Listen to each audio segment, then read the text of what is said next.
Сәлем достар. Біраз уақыт болды көріспегелі. Олай болса, жазуға дайындалайық.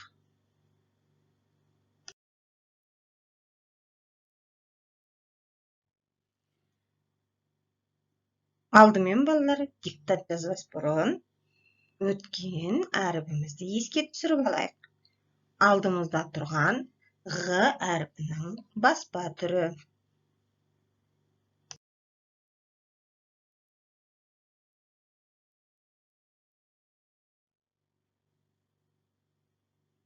Ғ дыбысының жазба түрі.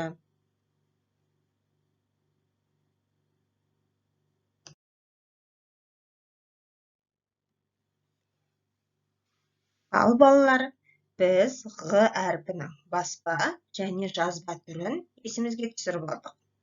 Олай болса, қаламсаптарымызды аламыз, азат жолын белгілейміз және келесі суретте қандай сөз айтылады, сол сөзді дәптерімізге әдемі етіп жазамыз.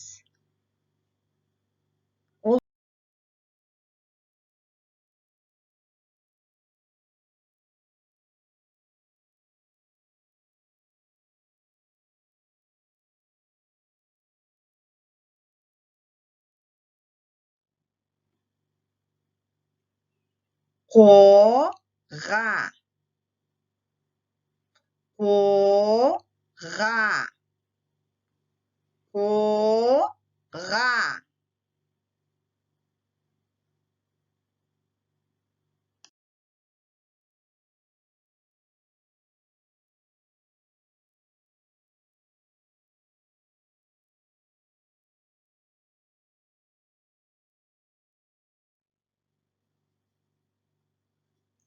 Тоған, тоған, тоған.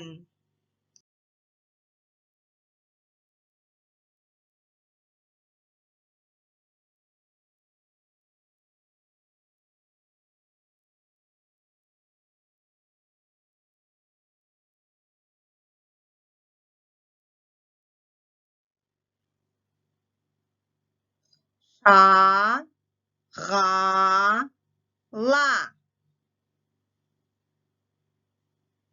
шағала.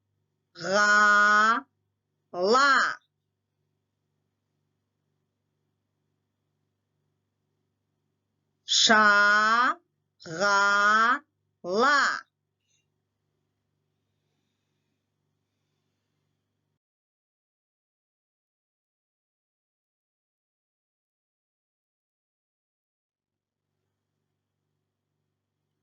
Тағала,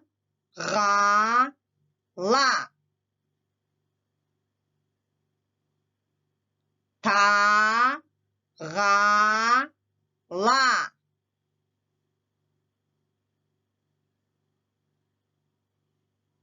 Тағала.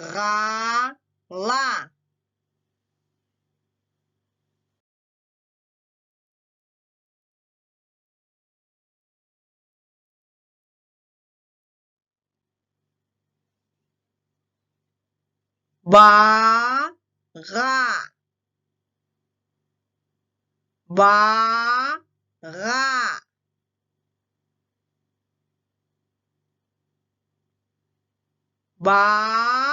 баға.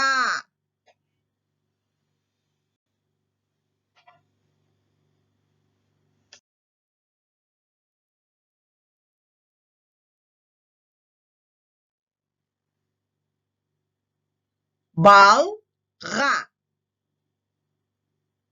балға, балға.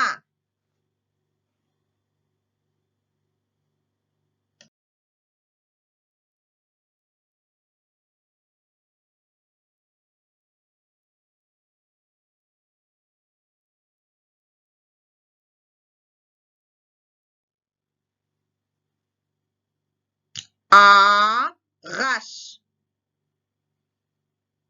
ағаш,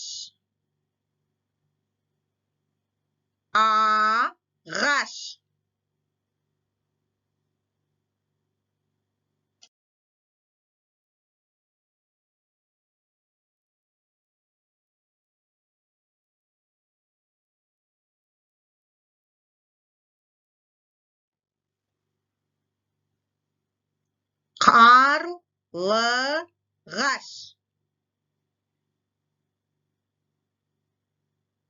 Қарлығаш.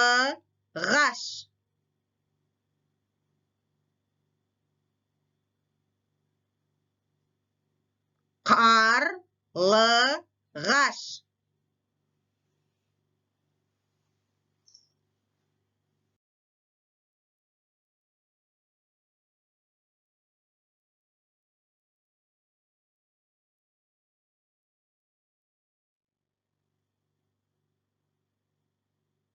Ғалам. Ғалам. Ғалам.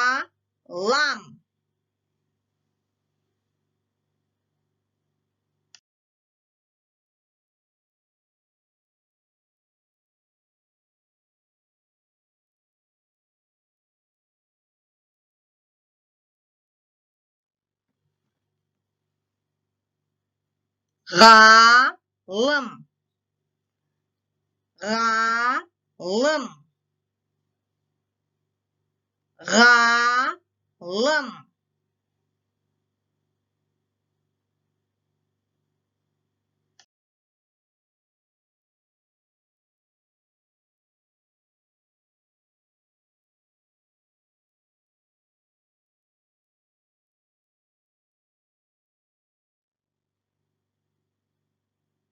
Сағат. Сағат. Сағат.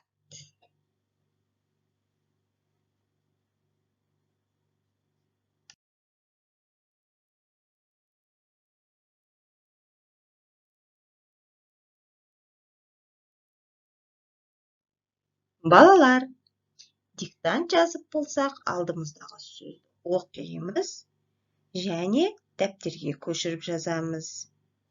Дәптерге көшіріп жазып болған соң, осы сөзге дыбыстық талдау жасаймыз. Дыбыстық талдау жасау үшін не істеу керек? Алдымен сөзді оқимыз. Неше әріп бар екенін жазамыз. Содан соң неше дыбыс бар екенін жазамыз. Ал есімізге түсіре кетейік. Әріпті біз көреміз және жазамыз, дыбысты естиміз, айтамыз. Енді дыбысты жазып болған соң, осы сөзді буынға бөлеміз. Және неше буын бар екенін жазамыз. Буынға бөліп жазып болған соң, неше буын екенін тапқан соң, бұл жерде неше дауысты дыбыс бар екенін жазамыз. Дауысты дыбыстарды жазып болған соң, қолғанат сөзінде неше дауыссыз дыбыстар бар екенін жазамыз.